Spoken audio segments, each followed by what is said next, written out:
Hi everyone, welcome back to my channel. I hope you're all well. If you are new here, hello lovely. My name is Jessica Porter. I am an actor and I am all about self-worth, developing that self-confidence that we all have, channeling self-love, and overall self-development and improvement and mental welfare. That is the focus of what my channel's on, and I really am passionate about those things. I'm launching my new life coaching business, so if you would like to get yourself on the waiting list, let me know. Spaces are already filling up, so I'm really excited. Today is a bit of a different video. I'm going to do a little story time for you with a message behind it, and that message is to never allow yourself to be exploited. I'm an actor, as some of you may know, and I think that the industry that surrounds acting and performing can often involve actors and other creative professionals being exploited, not being paid properly. And subsequently it can leave a long-lasting effect on an industry and allow actors to believe that they should work for nothing. This all comes down to self-worth. Before anything, we are human beings before we're actors. You as a human being deserve to be paid every bit of work that you do.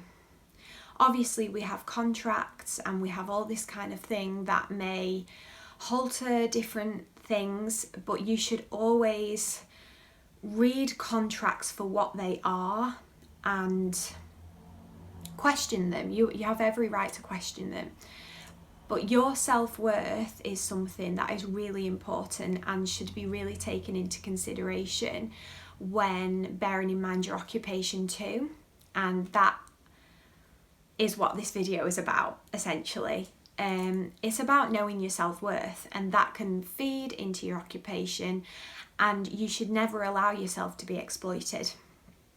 During 2019 and through most of 2020, I was going through a difficult time with a professional company who I will not be naming, and I would like you people to know and anyone else to know that this video is not about slander and it's not about shaming anyone. I'm just explaining my story so I can get on to what I've learned about my own self-worth. But anyway, I was going through a time and I took a professional company to court because they hadn't paid me the correct amount of money that I was owed due to the amount of time that I worked for them and the amount I worked for them.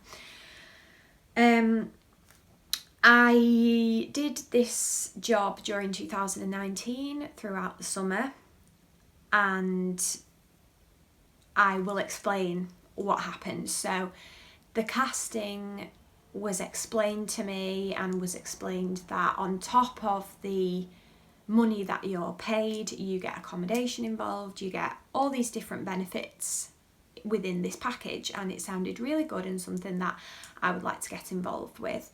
So I went to the audition, I got the job.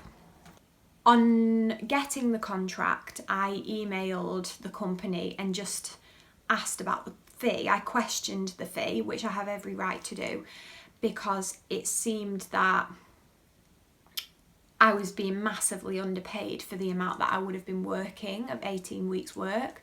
And I got a reply which explained to me that any overtime payment would be paid to us, and they reassured me, and with that reassurance I decided to take the job. I had a good time on the contract. There were ups and downs, but I was generally thankful for the experience because I learned a lot.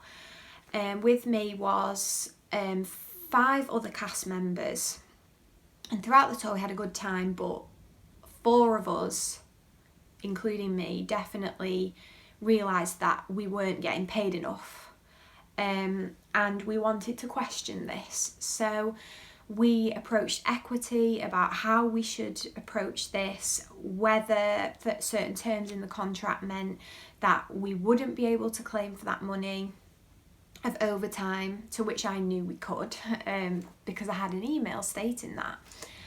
And equity. So equity is a whole different conversation. However, they were definitely substantial within this story regarding my court hearing and how it all played out. So we approached equity, and equity definitely helps us during the contract in discussing with Richard and the direction we should go in. I don't dispute that. I thought they were really great with us and we were able to get hold of them. We spoke to one person in particular, and throughout the contract he was quite helpful, which was really good. And we ended up speaking to the producer about our overtime payment, and there was a lot of correspondence throughout the contract time that was very draining because we as a cast felt like we weren't getting our questions answered properly. I was under the impression that I was going to get my overtime payment, as the email stated to me from the beginning. And I knew in my heart of hearts that if I was not to get that overtime payment, then I would be taking further action, because I would stay true to myself. And if I had to do this process again, I would, not particularly just for me, but also for an industry of people who are openly being exploited. So we as a cast kept an hours log throughout the tour, a detailed hours log. It was true, it was honest, and we did it as a team. So then after the tour, I ended up sending my first invoice, and that was from the amount of money that was owed to us in our contracted fee, but also the amount of money that was owed to us as overtime payment. And the producer basically didn't agree that I had worked that many hours, and that some other people in the company, like directors, disputed that I worked that many hours. I explained to him that I filled this log out as a cast, we all did, to his requirements. And there was a lot of dispute surrounding that. So basically the producer asked us to fill out a further form, which was basically another hours log, to which I and the cast had tirelessly filled out throughout the whole of the summer. So I said no. It's also impossible to know what you did 4 months ago, how long the travel was, how long the getting happened to be. You can't do that 4 months prior. I couldn't tell you what I ate 4 months ago for my dinner. So it was an impossible task, and we'd already done it. So I said no. Then the producer came back to me and said that he could offset the accommodation fee, which would have been £800 and something worth that he could take off my overtime payment, which would have, he claimed, he then would have owed me £65 and 89, something like that, which is just absolutely preposterous. Preposterous, I think.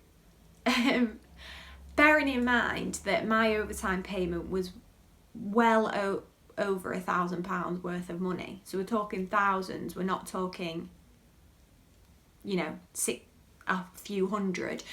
We worked a lot of overtime hours, so I completely disputed that he owed me £65. I also disputed that he could offset that accommodation fee when my contract stated that he couldn't. So equity then came back and told me that he actually could offset the accommodation fee, and therefore suggesting that I shouldn't take it to court, and that it's always a risk taking it to court, and it expels a lot of energy, etc, etc. All those things, apart from the accommodation fee, is true.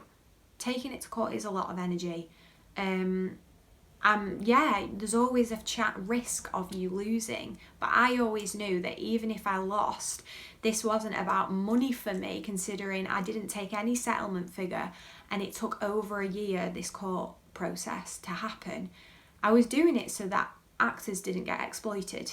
The money was a bonus.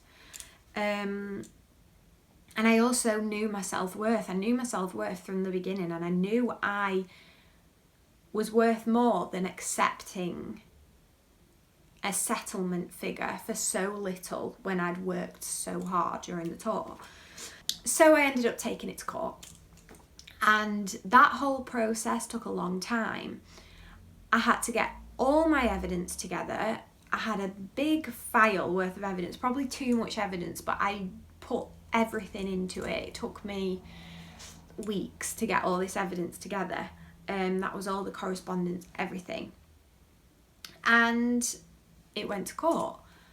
I did this without equity, and I did this with people constantly telling me, including the producer, that I should just give up now because it's probably going to go in his favour. I was told by equity that I could offset that payment, so what was the point of me going to court? I was told by...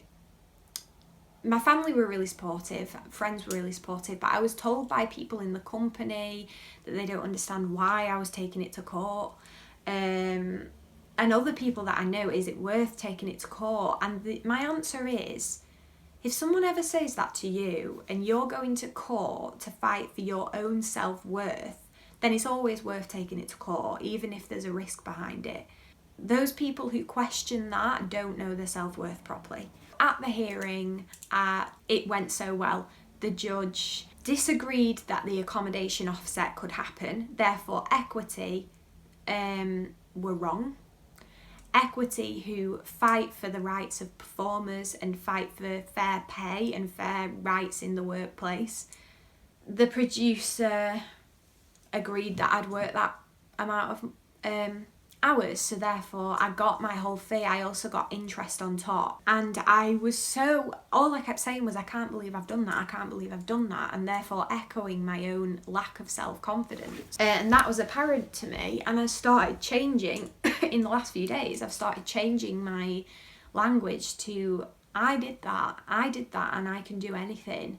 If you feel like you're being underpaid and you've worked overtime from the amount of hours stated in your contract or whatever, always question it. Always find out if you can claim that money back, because you're worth having it. The more people who don't, and it's easy, and take the easy option and be sheep and have that sheep mentality and follow what everyone else does, the more our industry isn't going to change. The more we're going to have to work for free. The more actors are going to have to put out everything that they work for and they live for less than minimum wage. No other place, you would not work at the Londis or the Spa Subway for a whole month for free.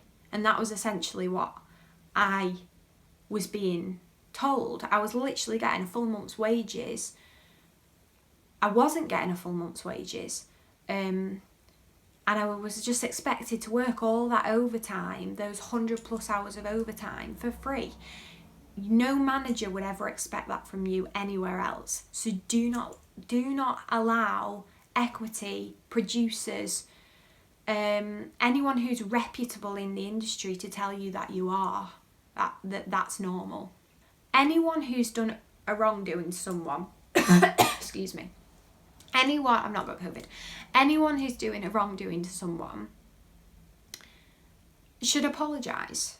Any sort of wrongdoing, when you're in the wrong, or you've influenced someone to do something, or stopped 3 other cast members from getting their rightful money through influencing them to settle, then you should apologise to those people. You should apologise to the person who's made the complaint.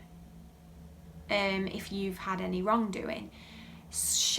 Preaching, I've done this for 20 years, is a mask. It is to mask someone's own insecurity of their own wrongdoing, because they know that they're wrong.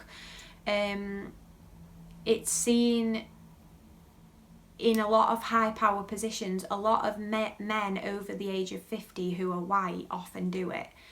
And I'm not just saying that's the only sector, but there's a sort of authority that comes with these people that they think they can have when they've clearly done something wrong.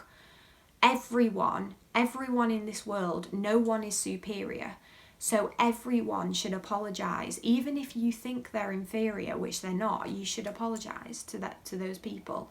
And screaming, I've done this for 20 years is so counterproductive, so unhelpful, and nothing changes. And that to me is why equity is failing, because a lot of people at the top aren't accepting that they have done wrong to people. And that's why I think the world, our government is failing, because they aren't willing to accept that they did wrong.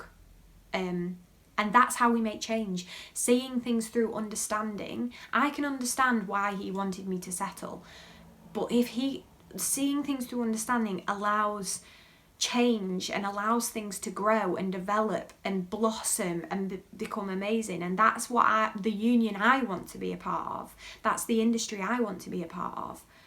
So if people aren't willing to do that from the top, that's how we get things filtering down to the bottom. And then that's how we get a system of superiority and inferiority, and there is no superior or inferior person. I'm so passionate about this, as you can probably tell. But hopefully you've learned a bit there through my own mindset. And I'm not saying I'm a guru, and I'm not saying you should take everything to court if you really don't want to. But you can still know your worth, and if you're not taking someone to court because you don't think you're worthy, or you don't think you're brave enough, or you don't think you're enough to have that money, then I hope this tells you to think again. And this isn't even a thing of going to court. This is a thing of standing up for yourself in day-to-day life. You can do to not allow you to be yourself to be exploited, or to be looked down upon or seen as an inferior person, because you're not. And I'd also like to add that the company who I did take to court were constantly telling me that I was doing the wrong thing, and making me out to be inferior. And I'm glad that I proved that wrong. Okay, so the tips that I've got. 1, follow your gut, listen to yourself. Your gut feeling is always right, and I know people say it all the time. I was getting doubts throughout this whole process. What if I don't win? What if I end up owing loads of money? What if all this whole year I've put in all this effort for nothing? But I had a gut feeling, and my gut feeling was that I was right, and I had evidence to back up everything that I had to say. And it was hard, and there was times where I didn't want to listen, but always in the back of my mind, I had a gut feeling, and I listened to myself, and there was no way I was not going to take that to court, because I had a gut feeling. That's the main thing. As soon as you don't listen to your gut feeling, anxiety happens, guilt, all these different things creep in. Listen to yourselves. 2nd, don't follow the crowd. Don't be a sheep, be a shepherd. Don't allow other people to influence what you know is right, even if everyone's telling you you're wrong. If everyone else pulls out something, you don't have to. You be that person who makes change. Number 3, accept nothing less than what you deserve. Even if you're umming and ahhing about, taking someone to court or standing up for yourself, the main question is, do you deserve what has happened to you? No. Okay, do something about it. There are complainers, and there are people who complain about it, and there are people who make change, who make change from their own empowerment and their own self-worth. 4, don't always follow advice if you know you're right, and you're so sure, and you've got that gut feeling, and everyone's telling you you're wrong. Prove them right. Number 5, be a catalyst for change. Every problem that you overcome, you can influence and you can advise those people from the problem you've overcome. Every problem you overcome in your industry, you are helping to make change in that industry. This thing that I've been through, has allowed a catalyst for change in some small way, that company now aren't going to as easily exploit people. And if they continue to, I think they're going to think more about what they put in their contracts and how much they pay people. Because the amount of cast members they've had, and they're offsetting that accommodation fee, they're making so much money off actors' own money. But I think I have influenced that to change. Be a catalyst for change, not just for you, even though it should be for you, most importantly for you, but for everyone else around you too. I hope you enjoyed this video. Thank you so much for watching. Remember to subscribe if you are new. I would really be happy if you did.